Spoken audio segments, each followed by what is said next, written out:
Districts, October 13, 2025, 2 p.m. Board members will be attend either in person, by telephone, or via electronic. Uh, One missing, Jonathan is not here. Excused, yeah. We'll go ahead and move on to call to the public. We'll skip the Pledge of Allegiance on this. You want to do No, it? we need to pledge. I'll do it. Come on. I think you were overridden. You better do it quickly, man. Join me in the pledge. I pledge allegiance to the flag of the United States of America and to the republic for which it stands, one nation, under God, indivisible, with liberty and justice for all. Thank you. We got like Okay. 10 seconds each, so we can always swear. All right, we'll move on to call to the public. Anybody from the public? Call to the public is held for public benefit to allow individuals to address issues within the board's jurisdiction. Board members may not discuss items that are not specifically identified in the agenda. Therefore, pursuant to Arizona Revised Statute 38-431.01, H, action taken as a result of public comment will be limited to directing staff to study the matter, responding to criticism, or scheduling the matter for further discussion and decision at a future date. Seeing none from the public, I'll close the call to the public and bring it to the board. Item number 1, authorize the Health Services Director or their designee to sign the Yuma County Women, Infant, and Children Week Infant Funding Agreement in an amount not to exceed $302,308 with 84 cents between the Arizona Department of Health Services and Yuma County Public Health Services District for the provision of funding the Yuma County Week Infant Food Benefits effective October 27, 2025 through November 30, 2025. Good afternoon, Chairman Good afternoon. Porches, members of the board, Diana Gomez, Director of Public Health. Again, standing here before you, asking you to consider a funding request that would allow us to continue funding food benefits for infants. So these are babies under 11 months and younger who are currently under receiving benefits, food benefits under the WIC program. That funding with the government shutdown is ceased to lapse and not continue beyond October 31st. I'm happy to answer any specific questions that you might have regarding the proposal and any implications. I have a question. If the government shutdown lasts longer than November 30th, what happens then? Do we have to come back and do it? So this proposal is a contingency plan. If the government does not open prior to October 31st, at October 31st, funding will cease for these infants. This proposal allows us to enter into a contract with the state where we would transfer those funds to allow the state WIC program to pay for food benefits only for the infants currently enrolled in that program. If for some reason, that's a 30-month, we extended it all the way for 30 days, so that we wouldn't have to come back in an amendment if it lasted longer. So the amount you see there would be to fund it for 30 days beyond the October 31st. If for some reason the government opens up prior to the 31st, there's this this proposal just is null and void. So that we wouldn't enter into the agreement. We would have to meet again and. It's an amount you would have to consider it. Considering the amount, I don't know that it's sustainable beyond 1 month. It's a big lift. Just standing here and having you consider it is a big ask, and that's why I'm happy to answer any questions that you might have. Currently, the data that we used to determine the amount was based on August, which is the last month of benefits being issued. And at that point, we had roughly 1,700 infants enrolled in the program. And those are the infants that would be affected.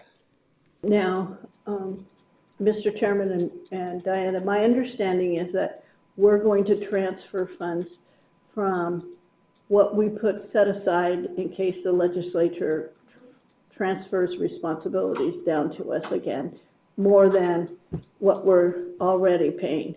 And that the money that we're transferring to this program was money we had set aside for, you know, Situations like this. yeah, for situations, and so, but it's money that, yeah, so. Yeah. And for transparency purposes, I think it's important for me to highlight that, for example, let's say it goes beyond the October 31st date and we make a payment. We're going to make it in two segments if it's approved. So let's say we pay for the first 2 weeks and the government does open up and those funds are restored. We are going to ask for the balance that was not expended to be returned to us. So we would have the ability to recoup funds that weren't spent. However, there's also the issue of if you pay that money, will the federal government retroactively reimburse you for what you did spend? And I think it's important to say that it's a possibility, but it's a higher possibility that they may not. So you have to take that into consideration when you make that decision. We're putting into the agreement that unspent funds would be returned to us, but there's no guarantee, and we have to acknowledge that there's no guarantee that the funds that were spent will be retroactively reimbursed to the county by the federal government. So that's the two distinctions. So you have to look at it that we might not be able to recoup that piece of it. I think we understand that. Well, there's a group that needs protection, it's infant children. I'm sorry? Said if there's somebody that needs the protection, it's the infant children. There's going to be a lot of people impacted at the end if we wait that long, but covering infant children is something that I think behooves us to get going before it happens. Yeah, and this is, we currently, just to give you perspective, our average caseload we issue for like August, it was about 8,100 benefits, and that stays fairly average. So you're looking at about 8,100 for a total of, we issued over 19,000 benefits last year. I'm looking at Anel. I should introduce her. Anel Bab is the program coordinator for WIC. The benefits you're considering are specifically to fund the infants, and this covers basically the infant formula and the package for infants. It's food nutrition only, not diapers, not anything else. It's just food. So we're not talking about any this program usually provides benefits to pregnant women and children, infants, all the way to children age 5. What we're asking you to consider is strictly for the infants, so under 1 year of age. That is the Those who package. are already enrolled. Those that are already enrolled, yes, and are residents of Yuma County, because people have the ability to transfer. So just so you know, the WIC program here in Yuma County is administered by the health district. In other counties, they also have federally qualified centers or other clinics that administer it. So they have to make that distinction. For us, we're going to make sure we put that it's for the clients that are currently enrolled, because that's what the averages were based on. So we just have to think of that cutoff line when we cut the enrollment, but it has to be a Yuma County resident that's eligible or currently participating in the WIC program. Diana, there was, I think Ian's mentioned something about for staff, salary for staff, and it cuts off on the 15th.